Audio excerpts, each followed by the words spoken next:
ದಿಗಂತ್ ನಾಪತ್ತೆ ಪ್ರಕರಣಕ್ಕೆ ಮತೀಯ ಬಣ್ಣ ಬಳಿದು ಅಶಾಂತಿ ಉಂಟು ಮಾಡಲು ಯತ್ನಿಸಿದ ಕೋಮುವಾದಿಗಳ ಕ್ರಮವನ್ನು ವಿರೋಧಿಸಿ ಮತ್ತು ಉದ್ರೇಕಕಾರಿ ಭಾಷಣ ಬಿಗಿದ ಬಿಜೆಪಿ ಶಾಸಕರ ಸಹಿತ ಸಂಘ ಪರಿವಾರದ ಮುಖಂಡರ ಮೇಲೆ ಸುಮೋಟೋ ಪ್ರಕರಣ ದಾಖಲಿಸಬೇಕು ಎಂದು ಆಗ್ರಹಿಸಿ ಮಂಗಳೂರಿನಲ್ಲಿ ಪ್ರತಿಭಟನೆ ನಡೆಯಿತು.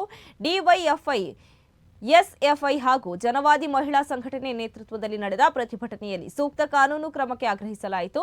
ಕ್ಲಾಕ್ ಟವರ್ ಬಳಿ ನಡೆದ ಪ್ರತಿಭಟನೆಯಲ್ಲಿ ಸುನಿಲ್ ಕುಮಾರ್ ಬಚಲ್ ಜನಪ್ರತಿನಿಧಿಗಳು ಈ ಪ್ರಕರಣದಲ್ಲಿ ನಡೆದುಕೊಂಡ ರೀತಿಗೆ ತೀವ್ರ ಆಕ್ರೋಶ ವ್ಯಕ್ತಪಡಿಸಿದರು.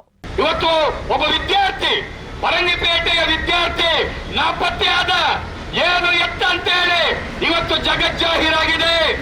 12 ದಿವಸಗಳ ಕಾಲ ನಾಪತ್ತೆ ಆ ವಿಚಾರ ಏನಿತ್ತು, ಪೊಲೀಸ್ ಇಲಾಖೆ ಅದನ್ನ ತನಿಖೆಯನ್ನ ಮಾಡ್ತಾ ಇದ್ರು.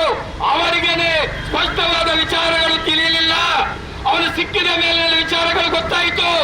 ಆದ್ರೆ ಈ ಜಿಲ್ಲೆಯ ಬಿಜೆಪಿ, ಈ ಜಿಲ್ಲೆಯ RSS ಏನು ಕುತಂತ್ರವನ್ನ ಮಾಡಿದ್ರು, ಇವರಾಗಿ ಒಂದು ಸುಳ್ಳು ಕಥೆಗಳನ್ನು ಸೃಷ್ಟಿ ಮಾಡಿದ್ರು.